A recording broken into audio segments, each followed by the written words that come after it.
Hello বন্ধুরা, আমি আজকে একটা রেড ভেলভেট কেকের স্পঞ্জ বানিয়ে দেখাবো। তো এটা সম্পূর্ণই কিন্তু এগলেস হবে স্পঞ্জটা। তো ফার্স্টে আমরা কী নিয়েছি, এটা কিন্তু এগলেস বলে কোনো ডিমের ব্যাপার নেই।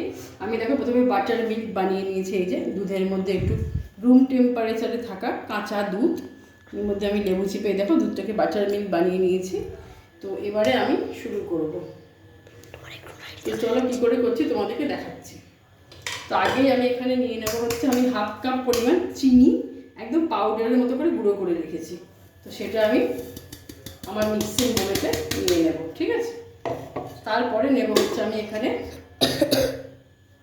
4 টেবিল স্পুন মতো তেল। যেহেতু এখানে ডিম পড়ছে না, তাই জন্য আমি এখানে তো নিয়ে নিলাম। এবার আমি বিস্কারের সাহায্যে মিশিয়ে নেব এই ডিম আর তেলটা, ঠিক আছে। ডিম আর তেলটাকে আমি মেশাচ্ছি।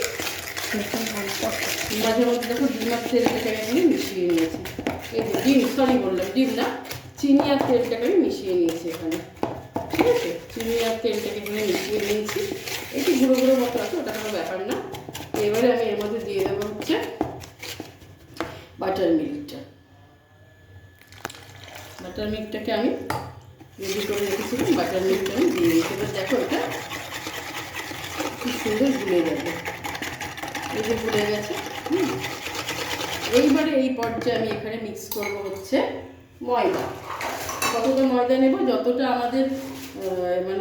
আমাদের চিনি ছিল আমরা কিন্তু ততটাই ময়দা নেব। হাফ কাপ পরিমাণ ময়দা আমরা এখানে নিয়ে নেব। এই যে আমার হাফ কাপে দেখো মেজারিং কাপ, এই কাপের 1 কাপ ময়দা, মানে একদম টোটাল।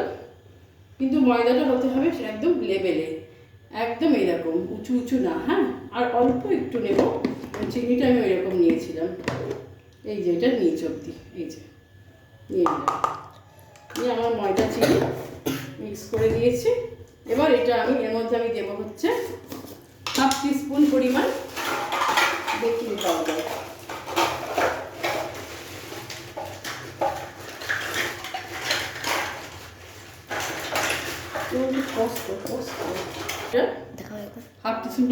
হাফ টিস্পুন পরিমাণ বেকিং পাউডার আমি নিয়ে নিয়েছি। দেখো বেকিং পাউডারটা নিয়ে নিয়েছি। আচ্ছা, এবার আমি নেব হচ্ছে কর্নফ্লাওয়ার। এটা কিন্তু অপশনাল, এটা দিলেও হয় না দিলেও হয়, কোনো ব্যাপার না। এটা আমি একটু দেবো, এটা যেহেতু এগলেস সেই জন্য। হাফ টিস্পুন পরিমাণ কর্নফ্লাওয়ার দিয়ে দিয়েছি। আর যেটা এখানে দেবো সেটা হচ্ছে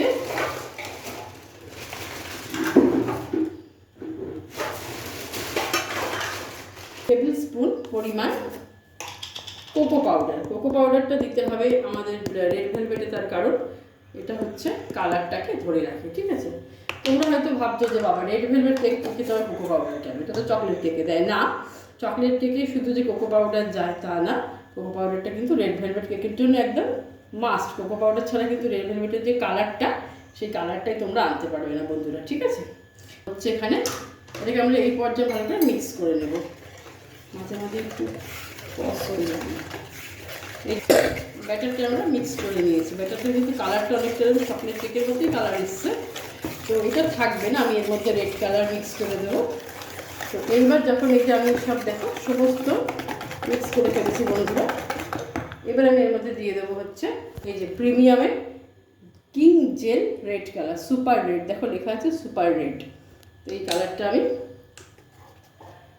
বেশ কয়েক ফোঁটা ভালো করে দিয়ে দেবো, যাতে একটা প্রপার সুন্দর রেড কালার চলে আসে।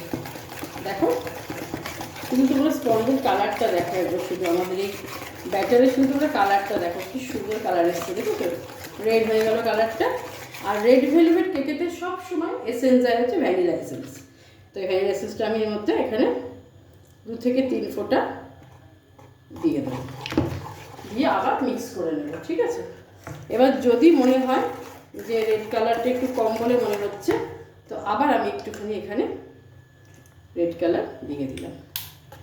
তো এবার এটাকে আমি ভালো করে মিশিয়ে নিয়েছি।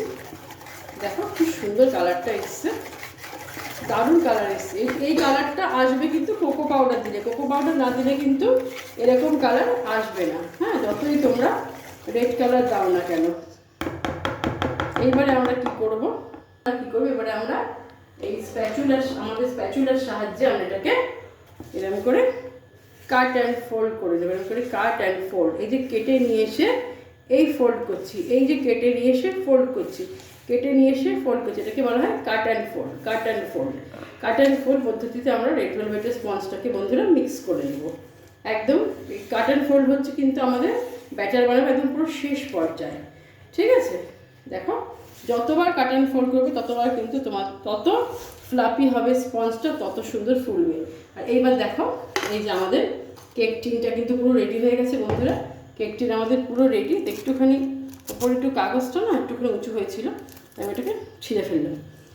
তো এবার দেখো, এবার আমি এটাকে এই আমাদের মিক্সিং বোল থেকে মোল্ডে ট্রান্সফার করবো। যদি এটা ভাজ খেয়ে খেয়ে পড়ে বন্ধুরা, তাহলে জানবে কিন্তু যে ব্যাটারটা আমাদের খুব সুন্দর হবে। দেখো এই যে ভাজ খেয়ে খেয়ে পড়ছে, এই যে ভাজে ফোল্ডটা হচ্ছে, এই জন্য কিন্তু বুঝতে হবে যে আমাদের এই ব্যাটারটা, আমাদের স্পঞ্জটা খুব সুন্দর হবে।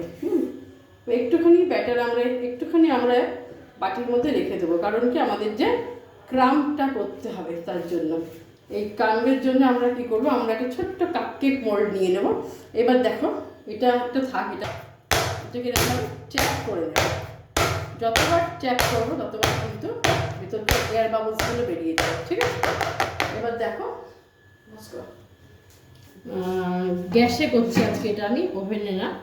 তো দেখো আমি একটা হাঁড়ি, আমার এর মধ্যে আমি বেকিংয়ের কাজই করি, তো একটা হাঁড়ি আমি এর মধ্যে আগে থেকে বসিয়ে গরম করতে দিয়ে রেখেছি, একটা স্ট্যান্ড দিয়ে দিলাম বন্ধুরা।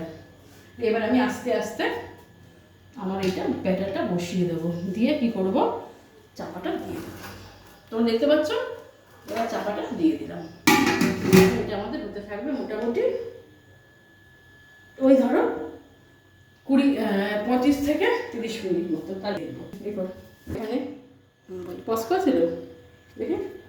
আর বাকি যেখানে আমাদের যে এইটুকুনি দেখা, এইটুকুনি যে আমাদের বাকি ব্যাটারটা আছে, আমি এটা কী করবো, এটাকে আমি এই কাপকেকের কাগজের মোল্ডে ট্রান্সফার করব।